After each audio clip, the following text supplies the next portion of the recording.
Talk about LSU. As mentioned, Tommy was a terrific player for the Tigers after being a great player at Brother Martin, and has a son there now who, that's the first question anyway. It's the first thing I asked him when he walked in. Is he going to play this week? The answer is? Yes, he's going to play. What position?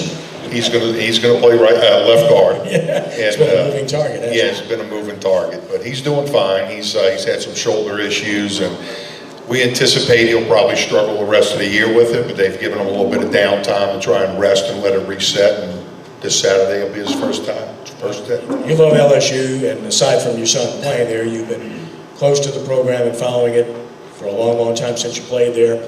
Do you like what you're seeing now? Do you think it is an improvement on what you saw as recently as 3 or 4 weeks ago? Well, absolutely. I think Bill Parcells, once said 10 years in anything is too long, and I think Les, being there 12 years, some obvious things took place, and I guess just for the average fan looking at it, you watched the last couple of weeks, and I think you've seen, even though it's two teams that not many people have a whole lot of respect for in terms of ability compared to an SEC schedule, nonetheless, we're seeing offensively some things that we haven't seen in a while, and we're seeing players for the first time that we haven't seen in a while. I remember watching the Missouri game and was kind of confused at all the different wide receivers that were actually starting to play and all the different tight ends that were starting to catch passes. So there were some fundamental easy gets that LSU certainly was able to accomplish in the first couple of weeks. This is going to be their test. It's this Saturday. With regard to Coach Orgeron, who, by the way, is scheduled to be here next week to speak, ladies and gentlemen, so if you want to be here next week, Ed Orgeron is scheduled to be here, and we expect he will be, so we'd like to see you here too. Do you believe Ed has a chance to keep that job? You know, it all depends, right? How the season finishes out, an extremely difficult close. Every team is ranked, so the work's cut out for him, but I can tell you that just in talking to my son, William, you sense the energy. It's inside the building. A little bit of time that I had an opportunity to spend some time in practice. It's all about time management. Everything is in a hurry now.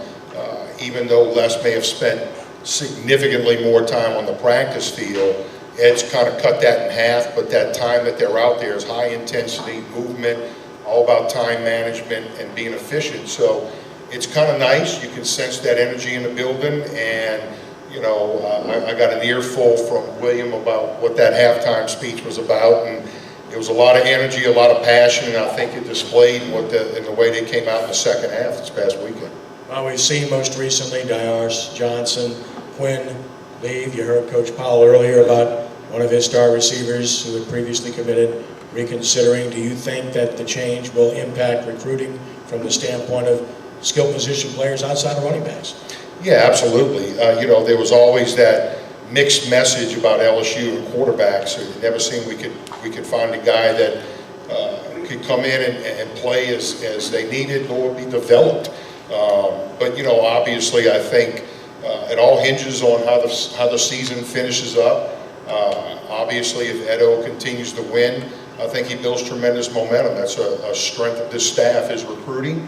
So I think if he continues to win out or win some very important games and solidify his position, making it difficult, I guess, for the administration to move in another direction, I believe that he's going to hold this class together and probably improve on it.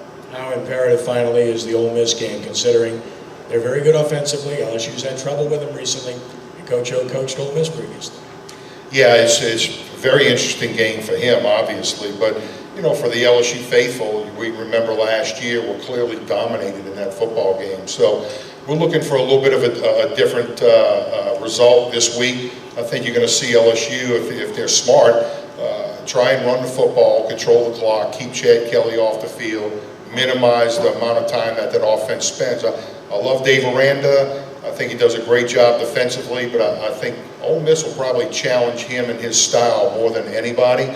I mean, Alabama is the machine they always are. So just from a personnel standpoint, if you can get Ole Miss playing behind the score, I think Chad Kelly presses a little bit, and every game that he's in that position tends to make a mistake somewhere along the way, and that's what LSU's going to have to play for. And I'd be remiss not to ask you about Leonard Fournette. You saw him in high school against your son's teams. Tremendous player and an even better kid.